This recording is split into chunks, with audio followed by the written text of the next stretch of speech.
Infinixல இருந்து ஃபர்ஸ்ட் டைமா ஒரு 5G மொபைல் Infinix 05G இந்தியால அபிஷியலா லான்ச் பண்ணிருக்காங்க. இந்த மொபைல் வந்து 20000 ரூபாய் பிரைஸ் செக்மென்ட்க்கு சேல் பண்றாங்க. 20000 ரூபாய் பிரைஸ் செக்மென்ட்க்கு அப்படி என்னதான்ப்பா கொடுத்திருக்காங்க இந்த மொபைல்ல அப்படிங்கறத அன்பாக்ஸ் பண்ணி இந்த வீடியோக்குள்ள நம்ம டீடைலா பார்க்க போறோம். அது மட்டும் இல்லாம எப்பவும் போல Infinix மொபைலோட கிவ் அவேவும் இந்த வீடியோல இருக்குது. இந்த கிவ் அவேல எப்படி பார்ட்டிசிபேட் பண்றது, வின் பண்றது அப்படிங்கற எல்லாத்தையுமே வீடியோக்குள்ள டீடைலா இருக்கு. அதனால வீடியோவை ஸ்கிப் பண்ணாம பாருங்க.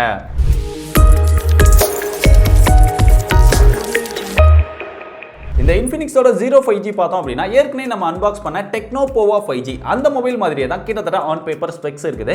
இருந்தாலும் கொஞ்சம் Infinix வந்து பெட்டரா பண்ணியிருக்காங்க அப்படின்னு சொல்லலாம். இந்த ரெண்டு மொபைலுக்கும் உங்களுக்கு டீடைல்டான கம்பேரிசன் வீடியோ வேணுமா அப்படின்னா மறக்காம கீழே கமெண்ட் பண்ணுங்க. நிறைய கமெண்ட்ஸ் வந்தது அப்படின்னா டெக்னோ போவா 5G Infinix 05G இது ரெண்டுக்குமே டீடைல்டான கம்பேரிசன் வீடியோ பண்ண முயற்சி பண்றேன். இப்போ இந்த Infinix 05Gயோட அன்பாக்சிங் முதல்ல பார்த்துட்டு வந்துருங்க.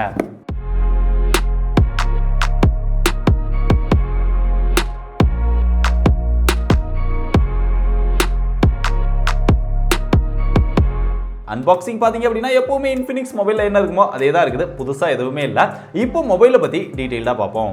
முதல்ல மொபைலோட டிசைன் அப்படின்னு பார்த்தா எப்பவுமே Infinix வந்து நிறைய புது டிசைன் வந்து ட்ரை பண்றாங்க. இங்கேயும் ஒரு புதுசா ஒரு டிசைன் வந்து எடுத்துட்டு வந்திருக்காங்க. இதுல ரொம்ப ஹைலைட்டா சொல்லணும் அப்படின்னா அந்த கேமரா பிளேஸ்மெண்ட்டை வந்து கொஞ்சம் சேஞ்ச் பண்ணிருக்காங்க.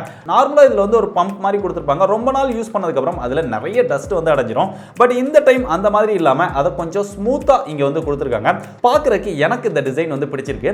ரியர்ல வந்து ஒரு கிளாஸ் டிசைன் மாதிரி ஒரு ஷைனிங்கா கொடுத்திருக்காங்க. ஃபிங்கர் பிரிண்ட் வந்து ரொம்பவே கேப்சர் பண்ணுது. கீழ எப்பவும் போல அவங்களுடைய பிராண்டிங் Infinix 5G அப்படின்னு சொல்லி கொடுத்திருக்காங்க. கலர்ஸ் அப்படின்னு பார்த்தா நம்ம கிட்ட இருக்கிறது Black கலர். இது போக yellow கலர்லயும் ஒரு வேரியன்ட் அவைலபிளா இருக்கு. அது வந்து ஒரு லெதர் ஃபினிஷ் மாதிரி கொடுத்திருக்காங்க. இந்த மொபைலோட வெயிட் 199 கிராம் இருக்குது. 5G மொபைல் அப்படிங்கிறதுனால இந்த அளவுக்கு வெயிட் வந்துருச்சு. இருந்தாலும் அந்த வெயிட் தெரியாத அளவுக்கு ஓரளவு வெயிட் மேனேஜ்மெண்ட் பண்ணி நல்ல டிசைன் வந்து பண்ணியிருக்காங்க. அப்படியே இங்க ஃப்ரண்ட்ல வந்து அப்படின்னா 6.78 இன்ச்ல IPS LCD display Full HD Plus display கொடுத்திருக்காங்க. சென்டர் பஞ்ச் ஹோலோட இங்க ஒரு நல்ல டிஸ்ப்ளே வருது. அது போக இந்த டிஸ்ப்ளேக்கு 120 Hz refresh rate, 240 Hz touch sampling rate, 500 nits பிரைட்னஸோட இந்த டிஸ்ப்ளே வருது. இந்த டிஸ்ப்ளேக்கு வைட்வைன் L1 சர்டிஃபிகேஷன் வந்து கிடையாது. டிஸ்ப்ளேயோட எக்ஸ்பீரியன்ஸ் அப்படின்னு பார்க்கும்போது இன்டோர்ல யூஸ் பண்றதுக்கு LCDல என்ன ஒரு நல்ல குவாலிட்டி கிடைக்குமோ அந்த அளவுக்கு கலர்ஃபுல்லா நல்ல பிரைட்டரான ஒரு டிஸ்ப்ளேவாகவும் இருக்குது. கலர்ஸும் சேச்சுரேஷன் இதெல்லாமே எனக்கு ரொம்பவே பிடிச்சிருக்குது. பட் அவுட்டோர்ல யூஸ் பண்ணோம் அப்படின்னா நல்ல சன்லைட்ல யூஸ் பண்ணும்போது டிஸ்ப்ளே வந்து அந்த அளவுக்கு பிரைட்டரா தெரியல. அது போக இந்த டிஸ்ப்ளேக்கு கொரில்லா கிளாஸ் மாதிரியே NEG Dynorox அப்படிங்கிற ஒரு கிளாஸ் ப்ரொடக்ஷன் வந்து கொடுக்குறாங்க. Infinix வந்து தொடர்ந்து இந்த கிளாஸ் ப்ரொடக்ஷன் வந்து கொடுத்துட்டே வராங்க. அப்படிங்க டாப்ல போனா செகண்டரி நாய்ஸ் கேன்சலேஷன் மைக் கொடுத்திருக்காங்க. ரைட்ல வால்யூம் அப் டவுன் பட்டன் இருக்குது. கீழே பவர் பட்டன் கொடுத்திருக்காங்க. அதோட ஃபிங்கர் பிரிண்ட் சென்சாரும் வந்தது. ரொம்பவே ஃபாஸ்டா அக்யூரேட்டா இருக்காது. நம்ம கையை வச்சு எடுக்கிறதுக்குள்ள அன்லாக் ஆயிடுது. பாட்டம்ல வந்தோம் அப்படின்னா இங்க ஒரு ஸ்பீக்கர் கொடுத்திருக்காங்க. டைப் C சார்ஜிங் போர்ட் கொடுத்திருக்காங்க. மைக் 3.5mm ஜாக்கோட எடுத்துட்டு வந்திருக்காங்க. லெஃப்ட் சைடுல வந்தோம் அப்படின்னா எப்பயும் போல dual SIM with dedicated SD card ஸ்லாட்டோட வருது. அப்படியே இங்க கேமராக்கு வந்து ஒரு ட்ரிபிள் கேமரா செட்டப் கொடுத்திருக்காங்க. 3 கேமரா இருந்தாலுமே இந்த 4 கேமரா மாதிரி படம் போட்டு ஏமாத்துற வேலைகள் இங்க இல்ல. 3 கேமரா மட்டும் தான் கொடுத்திருக்காங்க. அது போக எப்பயும் போல அந்த குவாட் LED ஃபிளாஷ் வந்து கொடுத்திருக்காங்க. அது கொஞ்சம் ரெண்டா பிரிச்சு வந்து கொடுத்திருக்காங்க.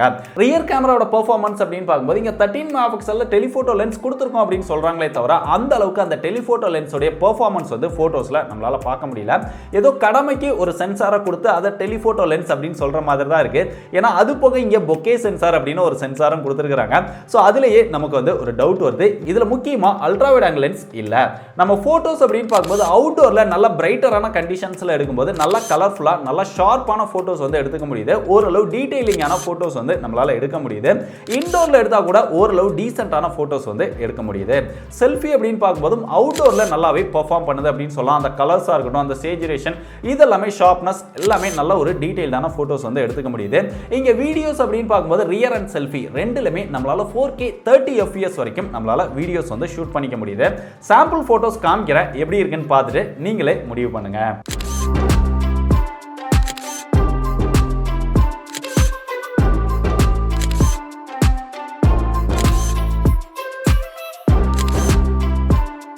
ஸோ சாம்பிள் ஃபோட்டோஸ் பார்த்ததுக்கப்புறம் உங்களுக்கு என்ன தோணுது அப்படிங்கிறத மறக்காம கீழே கமெண்ட் பண்ணுங்க.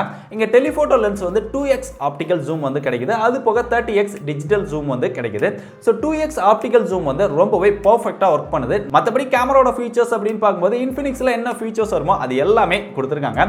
மற்றபடி பேக்ரவுண்டை பிளர் பண்ணி வீடியோ எடுக்கிறது, ஐ ஆட்டோ ஃபோக்கஸ், ஸ்லோ மோஷன் இந்த மாதிரி எல்லா ஃபீச்சர்ஸுமே கவர் பண்ணி தான் இதுலையும் கொடுத்துருக்காங்க. அடுத்து இந்த மொபைலோட பெர்ஃபார்மன்ஸ்க்கு மீடியாடெக் டைமென்சிட்டி 900 அப்படிங்கிற ஒரு ப்ராசஸர் வந்து கொடுத்துருக்காங்க. இது ஒரு 6nm ப்ராசஸர். இதோட AnTuTu ஸ்கோர் 4,82,000 வருது. ஆல்ரெடி நம்ம டெக்னோ ஃபோன்லயும் பார்த்தோம், இதுலயும் டெஸ்ட் பண்ணி பார்த்தோம். சோ பெர்ஃபார்மன்ஸ் பத்தி நம்ம சொல்லவே வேண்டாம். இங்க பெர்ஃபார்மன்ஸ்க்காகவே இங்க LPDDR5X டைப் RAM யூஸ் பண்ணிருக்காங்க. UFS 3.1 சப்போர்ட் கொடுத்திருக்காங்க. சோ அதனால கேமிங் பெர்ஃபார்மன்ஸ் ரொம்பவே தாறுமாறா இருக்கு அப்படினு சொல்லலாம். மீடியம் கிராபிக்ஸ்ல விளையாண்டா கூட எந்த ஒரு லாகும் இல்லாம நல்லா சூப்பரா இதுல எல்லா கேமுமே ஹேண்டில் பண்ணுது. ஏன்னா இந்த மொபைல்ல 8GB RAM வேரியன்ட் மட்டும் தான் அவைலபிளா இருக்கு. அது போக 3GB விர்ச்சுவல் RAM கொடுக்குறாங்க. இந்த விர்ச்சுவல் RAM வந்து சும்மா மார்க்கெட்டிங் டெக்னாலஜி தான். இது போக இந்த ப்ராசஸர் வந்து ஒரு 5G ப்ராசஸர். இந்த மொபைலும் ஒரு 5G மொபைல். பட் இந்தியால தான் 5G கிடையாது. 5G வந்தது அப்படினா இந்த மொபைலை நீங்க ஒரு 5G மொபைலா யூஸ் பண்ணிக்க முடியும். அதுக்காக இவங்க வந்து மொத்தம் 13 5G பேண்ட் சப்போர்ட் வந்து கொடுத்திருக்காங்க. நிறைய பேர் வந்து 5G மொபைல் லான்ச் பண்றோம் அப்படின்னு சொல்லி ஒரு பேண்ட் 2 பேண்ட் சப்போர்ட் கொடுப்பாங்க. பட் இவங்க வந்து 13 5G பேண்ட் சப்போர்ட் கொடுத்திருக்காங்க. அந்த பேண்ட் சப்போர்ட் குள்ள வந்தா இத ஒரு 5G மொபைலா நம்ம யூஸ் பண்ணிக்க முடியும். பட் இவங்க இந்த அளவுக்கு ஒரு மேக்ஸிமம் கவரேஜ் கொடுத்தது ஒரு நல்ல விஷயம் அப்படின்னு சொல்லலாம். அடுத்து இந்த மொபைல்ல சாஃப்ட்வேர் அப்படின்னு பார்த்தா இங்க Android 11 ஓட XOS 10.0 ஓட இந்த மொபைல் லான்ச் பண்ணிருக்காங்க. இப்போ லான்ச் பண்ண மொபைல் அப்படிங்கிறதுனால Android 12 வந்து ட்ரை பண்ணி இருந்திருக்கலாம், இன்னும் கொஞ்சம் நல்லா இருந்திருக்கும். பட் Android 11ல லான்ச் பண்ணது கொஞ்சம் டிசப்பாயிண்டட் தான். XOS 10.0 பொறுத்தவரை எக்கச்சக்கமான ஃபீச்சர்ஸ் வந்து கொட்டி கொடுத்திருக்காங்க அப்படின்னு சொல்லலாம். நம்ம ஆல்ரெடி நிறைய சொல்லியிருக்கிறோம். ஃபீச்சர்ஸ் வந்து ஏகப்பட்டது கொடுத்திருக்காங்க. அதுல ரொம்ப முக்கியமா சொல்லணும் அப்படின்னா இவங்களுடைய ஸ்பெஷல் ஃபங்க்ஷன்ஸை சொல்லலாம். இதுல எனக்கு ரொம்ப பிடிச்சது அவங்களுடைய சோஷியல் டர்போ தான். வாட்ஸ்அப் யூஸ் பண்றவங்களுக்கு ரொம்பவே யூஸ்ஃபுல்லான ஒரு ஃபீச்சர் அப்படின்னு சொல்லலாம். அது போக இங்க multi window, smart panel, game mode, video assistant, peek proof இந்த மாதிரி எக்கச்சக்கமான ஃபீச்சர்ஸ் வந்து கொடுத்திருக்காங்க. சோ இதெல்லாம் யூஸ் பண்றதுக்கு நல்லா இருக்கு. இருந்தாலுமே இவங்களுடைய UIல இருக்கிற ஒரு பெரிய ப்ராப்ளம் என்னன்னா தேவையில்லாத புஷ் நோட்டிஃபிகேஷன்ஸ், எக்கச்சக்கமான புஷ் நோட்டிஃபிகேஷன்ஸ். இந்த மொபைலையும் தொடர்ந்து அந்த மாதிரி புஷ் நோட்டிஃபிகேஷன்ஸ் வந்துட்டே தான் இருக்குது. பட் எந்தெந்த இதுல இருந்தெல்லாம் நோட்டிஃபிகேஷன் வருதோ அவங்களுடைய முக்கியமா ஆப் ஸ்டோர்ல இருந்து வருது, அதெல்லாம் கொஞ்சம் டிசேபிள் பண்ணிட்டோம் அப்படின்னா யூஸ் பண்றதுக்கு நல்லா இருக்குது. இந்த மொபைல்ல சென்சார்ஸ் அப்படின்னு பார்த்தா ஓரளவு மேக்ஸிமம் சென்சார்ஸ் வந்து கவர் பண்ணிருக்காங்க. பேட்டரி அப்படின்னு பார்க்கும்போது இதுல 5000 mAh பேட்டரி கெபாசிட்டி கொடுத்திருக்காங்க. அதுக்கு சப்போர்ட் பண்ற மாதிரி 33 வாட் ஃபாஸ்ட் சார்ஜிங் அடாப்டர் கொடுத்திருக்காங்க. இதை யூஸ் பண்ணி சார்ஜ் பண்ணா 1 hour 20 minutesல ஃபுல் சார்ஜ் பண்ணிட முடியும் அப்படிங்கிற மாதிரி Infinix வந்து கிளைம் பண்றாங்க. நார்மலா யூஸ் பண்ணா ஒரு 1.5 நாளைக்கு இதோட பேட்டரி வந்து நல்லாவே வருது. ரொம்ப ஹெவியா யூஸ் பண்ணா கூட ஒரு நாளைக்கு பேட்டரி வந்து நல்லாவே நிக்குது. சோ பேட்டரியோட பெர்ஃபார்மன்ஸ் வந்து ரொம்பவே நல்லா இருக்குது. இது போக இங்க ஃபாஸ்ட் சார்ஜிங் சப்போர்ட்காக TUV ரெகன்லைன் சர்டிஃபைடும் இதுக்கு கொடுத்திருக்காங்க.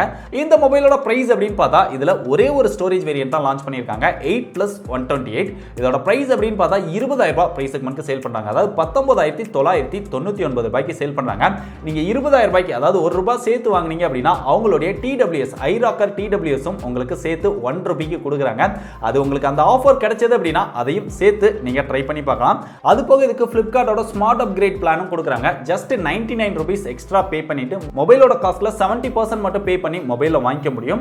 மொபைலை 1 year யூஸ் பண்ணிட்டு உங்களுக்கு தேவை அப்படின்னா பேலன்ஸ் 30% நீங்க பே பண்ணணும். இல்ல வேற ஏதாவது மொபைலுக்கு நீங்க அப்கிரேட் பண்றீங்க அப்படின்னா அந்த மொபைலை ரிட்டர்ன் பண்ணிட்டு நீங்க வாங்க போற மொபைலுக்கான 70% காஸ்ட் மட்டும் பே பண்ணா போதும். சோ இந்த ஸ்மார்ட் அப்கிரேட் பிளான்ல நீங்க ட்ரை பண்றீங்க அப்படினாலுமே 70% பே பண்ணி இதை நீங்க ட்ரை பண்ணலாம். பட் அந்த பிளானை பத்தி நல்லா தெளிவா தெரிஞ்சதுக்கு அப்புறம் உங்களுக்கு யூஸ்ஃபுல்லா தெரிஞ்சதுனா மட்டும் நீங்க ட்ரை பண்ணி பாருங்க.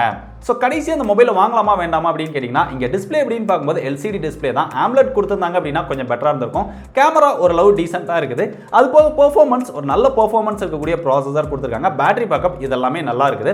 சோ ஓவராலா இந்த பிரைஸ் செக்மென்ட்க்கு ஒரு நல்ல மொபைல் அப்படின்னு சொல்லலாம். சோ எனக்கு Infinixல தான் ஒரு நல்ல 5G மொபைல் வேணும், நான் வாங்கினா Infinixல தான் வாங்குவேன் அப்படின்னு இருந்தீங்கன்னா தாராளமா இந்த மொபைலை நீங்க ட்ரை பண்ணி பார்க்கலாம். பெஸ்ட் பை லிங்க் வந்து டிஸ்கிரிப்ஷன்ல கொடுத்திருக்கேன். கடைசியா இதோட கிவ் அவே நம்ம கிட்ட 2 மொபைல் இருக்கு. இந்த 2 மொபைல்ல ஒரு மொபைலை நான் கிவ் அவே பண்ண போறேன்.